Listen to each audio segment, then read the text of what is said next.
पांचों पांडव एवं द्रौपदी जंगल में छुपने का स्थान ढूंढ रहे थे। अचानक भीम की नजर महल पर पड़ी और वो आकर्षित हो गया।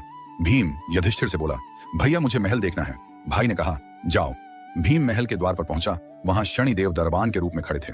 भीम बोला, मुझे महल देखना है। दरबान ने कहा, महल की कुछ शर्त है। 1, महल में 4 कोने हैं, आप एक ही कोना देख सकते हैं। 2, महल में जो देखोगे उसकी सार सहित व्याख्या करोगे। 3, अगर व्याख्या नहीं कर सके तो कैद कर लिए जाओगे। भीम ने कहा, मैं स्वीकार करता हूं, ऐसा ही होगा।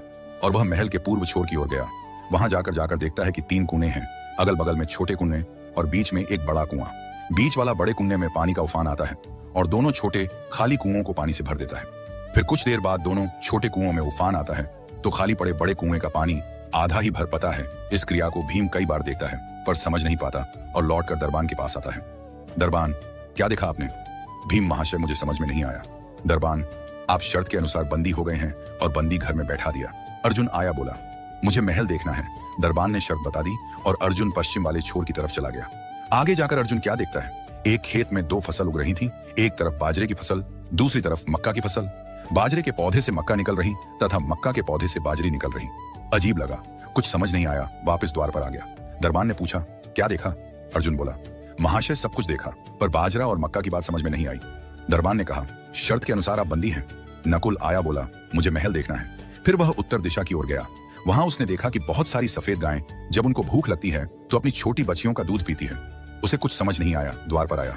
दरबान ने पूछा, क्या देखा? नकुल बोला, महाशय गाय बच्चियों का दूध पीती है। ये समझ नहीं आया, तब उसे भी बंदी बना लिया। सहदेव आया, बोला, मुझे महल देखना है और वह दक्षिण दिशा की ओर गया। अंतिम कोना देखने के लिए क्या देखता है? वहां पर एक सोने की बड़ी शिला एक चांदी के सिक्के पर टिकी हुई डगमग डोले पर गिरती नहीं है। वह वापस द्वार पर आ गया और बोला, सोने की शिला की बात समझ में नहीं आई। तब वह भी बंदी हो गया। चारों भाई बहुत देर से नहीं आए। तब युधिष्ठिर को चिंता हुई। वह भी द्रौपदी सहित महल में गए। भाइयों के लिए पूछा। तब दरबान ने बताया वो शर्त अनुसार बंदी है। युधिष्ठिर बोला, भीम तुमने क्या देखा?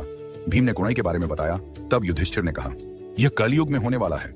एक बाप 2 बेटों का पेट तो भर देगा परंतु 2 बेटे मिलकर एक बाप का पेट नहीं भर पाएंगे। भीम को छोड़ दिया। अर्जुन से पूछा, तुमने क्या देखा? उसने फसल के बारे में बताया। युधिष्ठिर ने कहा, यह भी कलयुग में होने वाला है।